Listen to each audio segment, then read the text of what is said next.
Hello everyone, welcome to Analog IAS Current Affair Analysis for 10th December 2020. In this video, we'll be discussing a couple of issues. One with respect to the Arhatya business, that is the middlemen in agriculture, the problems and their solutions. The next one is about the nature of Indian democracy and the present status of its democratic credentials. This article taken from the Indian Express is titled Arhatya Business. So basically, who is this person Arhatya? In the context of the recent farm bills, this word has been in news very frequently. So let us understand. Now, Arhatyas are commonly dubbed as middlemen. That is, they are the people who would be involved in taking the produce from the farmer and then directly selling it to the consumer. But that is far from a reality. If you take the actual business model of Arhatyas, what they do is farmer after producing his produce cannot actually go around and market his produce because he does not have access to the database of who his potential buyers are. Say for example, a farmer X is in a remote village in Punjab and he wants to sell his produce to someone in Delhi. He cannot actually go and directly meet the person because he cannot establish a network of buyers. So in order to fill this gap, Arhatyas came into the picture. So what these Arhatyas do is they act like brokers who would facilitate the transaction between a farmer and a buyer. This buyer can either be a private sector player or a public sector entity like Food Corporation of India. So they will ensure that the MSP is given to the farmer and they take a certain amount of commission, that is 2.5%. Now, the problem with this entire business model is the allegation that Arhatyas are taking away majority of profits, and Arhatyas and buyers are actually looting away the wealth of farmers. But the reality is this 2.5% of the amount that is sold is given by the farmer. So unless and until the farmer gets a higher price, Arhatyas don't get enough price. So the allegation is slightly misunderstood. Now the problem with this entire rhetoric is people just look at the absolute number that is earned by Arhatyas, but they also incur certain expenses. These expenses include electricity charges, transport charges. They also include labor charges for loading and unloading of trucks. So all these costs should also be taken into consideration along with other equipment like unloading, cleaning, or backfilling, stitching, loading, etc. at standard government rates. Other costs like electricity, cleaning machine, weighing scales, maintenance, all this should also be taken into consideration. Another problem is sometimes the private buyers who take credits from Arhatyas run away without payments, but Arhatyas are not in a position to delay payments to the farmers. So they sometimes incur a loss as well. So they have been playing a very significant role, and that is the reason why they were important till now. The other model in Andhra Pradesh is with respect to the Guntur Mirchi yard. In this area, the focus is not just on increasing the quantity because the incentive for Arhatya here is to increase the percentage he gets from the produce. So ensuring the best price for farmer is his first priority. So he collects that from the farmer and not the buyer.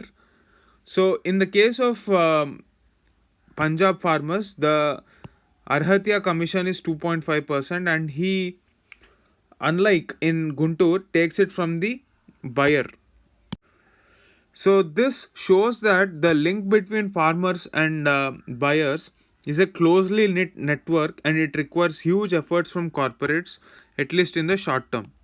Now, when you take away all such kind of facilities without creating an alternative, you are illegalizing the 2.5% commission that Arhatyas make, and forcing the farmer to adapt to an internet based regime through e-market or e-nam is simply not feasible in the short term. Therefore, the government must sit down and discuss further with respect to various issues regarding this. So that is the gist of this article. This article, titled The Reality of an India at the Crossroads, is about the idea of democracy, its various facets, and how India is faring with respect to these parameters and what it can do better. Now, if you have to understand the ideal of democracy, there are two aspects to this. The first one is the need for democracy. So, when you categorize rights broadly, one is individual rights, the other one is community rights. So, whenever there is a conflict between individual rights and community rights, there is a mechanism which brings them into balance, and that mechanism is called democracy. So, when priority is given to the maintenance of efficient educational, political, social institutions which give equal representation or equitable representation to all its citizens, then such an institution is called a democratic institution. Now, what are the alternatives for democracy? In fact, why should we look at the alternatives for democracy is the question. The major criticism against democracy is that it is very slow and inefficient. The other day, Niti Aayog CEO Amitabh Kant has actually criticized democracy for being a very slow and inefficient system for radical reforms.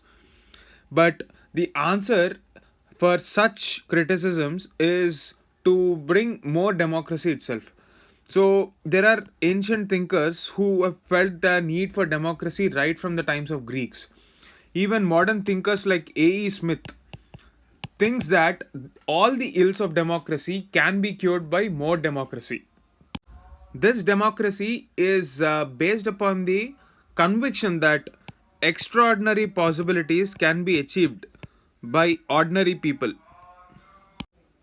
Indian constitution is a recognition of this very principle. So the quintessential feature here is ordinary people being represented through our public institutions like parliament.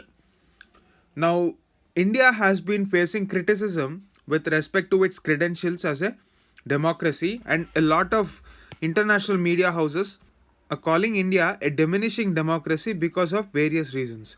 Now, this article broadly classifies them into different reasons as to why they are calling us a diminishing democracy.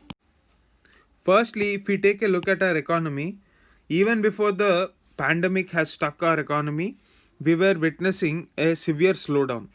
The reason for this has been a fall in the demand side because of lack of jobs that are being created. So this is the first reason as to why our democratic credentials are at a risk, because inclusive growth is not happening. Secondly, whenever we are talking about public participation as a facet of democracy, recently, according to the author, the trends of representation of public's opinion is not being taken into consideration in public policies. The author uses the use of Article 370 or the abrogation of Article 370 as an example to say that public will has not been taken into consideration. Thirdly, elections today have become a sort of a arena for conflict, because every single election is being perceived as a war, and it is being characterized by divisive politics. So that is also one reason why India is being tagged as a diminishing democracy. The next one is the abuse of social media. Social media today, instead of being a platform for discussion, debate, and deliberation, has become an avenue where people try to voice down dissent and bully anyone who speaks up against the government, according to the view of the author.